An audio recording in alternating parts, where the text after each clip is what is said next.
আসসালামু আলাইকুম এভরিওয়ান, কেমন আছেন আপনারা সবাই? আলহামদুলিল্লাহ, আমিও ভালো আছি আপনাদের দোয়ায়।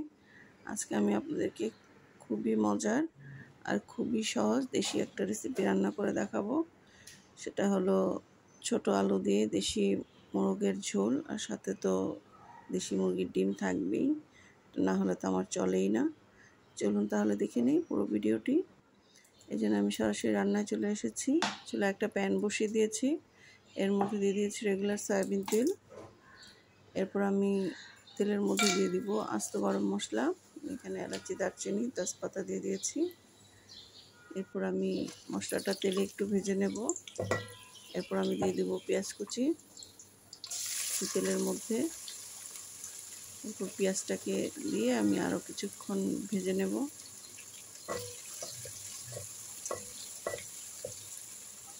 পেঁয়াজটা হতে থাক, আমি এতক্ষণে মাংসটা ধুয়ে নিই। আমি এখানে আগে থেকে একটা দেশি বড় সাইজের মোরগ একদম পরিষ্কার করে ধুয়ে নিয়েছি, ধুয়ে রেখে দিয়েছি। এখন আমি আবারও ভালো করে ধুয়ে তারপর আমি পানি ঝরাতে রেখে দেব।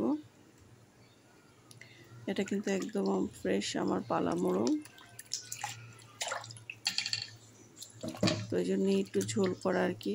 দেশি মোরগের ঝোল কিন্তু অনেক ভালো লাগে খেতে, আর যদি হয় পালা তাহলে তার কোনো কথাই নেই। আমার পেঁয়াজটা ভাজা হয়ে গিয়েছে, এখন আমি এর মধ্যে দিয়ে দিচ্ছি আদা রসুন বাটা। আদা রসুনটা একটু কমই দিব, যেহেতু একটু ঝাল করে রান্না করব, যেন হলুদ মরিচটা একটু বেশি দিব। এরপর মশলাটাকে কষানোর জন্য একটু পানি দিয়ে দিয়েছি। এরপর আমি দিয়ে দিব মরিচের গুঁড়া, এরপর দিয়ে দিচ্ছি হলুদের গুঁড়া।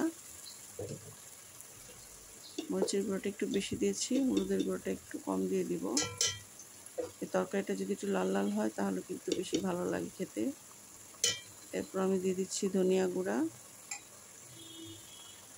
এরপর দিয়ে দিচ্ছি জিরা গুঁড়া।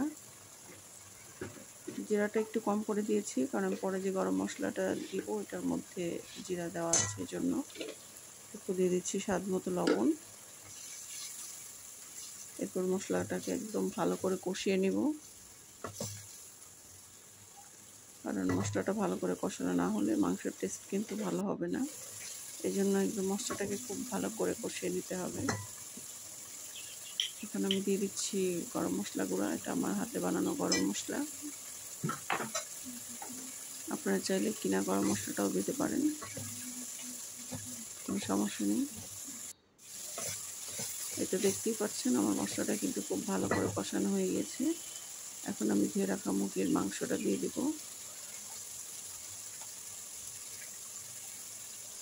যেহেতু এটা দেশি মোরগ, একটা বেশ বড় সাইজের একটা মোরগ, তো একটু সময় নিয়ে অনেকক্ষণ একদম লো হিটে রান্না করতে হবে, কারণ দেশি মোরগ একটু শক্ত হয় এই জন্য। আর আমার ফ্যামিলিতে সবাই একটু নরম মাংসটাই বেশি পছন্দ করে, এই জন্য একটু সময় নিয়ে আমি নেড়ে চেড়ে ঢাকনা দিয়ে ঢেকে একদম লো হিটে রেখে দেব। আমি এই মোরগটাকে প্রায় 1 ঘন্টার মতো রান্না করেছি লো হিটে। তারপর যে একদম সফট নরম হয়েছে, এখন আমি ঢাকনা দিয়ে ঢেকে রেখে দিব। এই যে দেখতেই পাচ্ছেন আধা ঘন্টা পর একদম মাংস থেকে পানি বের হয়েছে। এই পানি দিয়ে কিন্তু আমি একদম মাংসটাকে কষিয়ে নিব খুব ভালো করে, যতক্ষণ না পর্যন্ত একদম পানিটা শুকিয়ে যাবে আর একদম উপরে তেল চলে আসবে, ততক্ষণ পর্যন্ত মাংসটাকে কষাবো। আবারও ঢাকনা দিয়ে ঢেকে রেখে দিব লো হিটে আধা ঘন্টার জন্য। এটা দেখতেই পাচ্ছেন একদম পানিটা শুকিয়ে গিয়েছে। মাংস থেকে যে পানিটা বের হয়েছিল সেই পানিটা শুকিয়ে যাচ্ছে, আর একদম মাংসটাও একদম সফট হয়ে যাচ্ছে। এখন আমি এখানে হাফ কেজি পরিমাণ ছোট আলু, এটা সিদ্ধ করে তারপর আমি ছিলে রেখেছি, এই আলুটা দিয়ে দিচ্ছি। আমার কাছে এই ছোট আলুটা দিয়ে বেশি ভালো লাগে, দেখতেও ভালো লাগে, খেতেও ভালো লাগে। তবে আপনারা চাইলে বড় আলুও দিতে পারেন।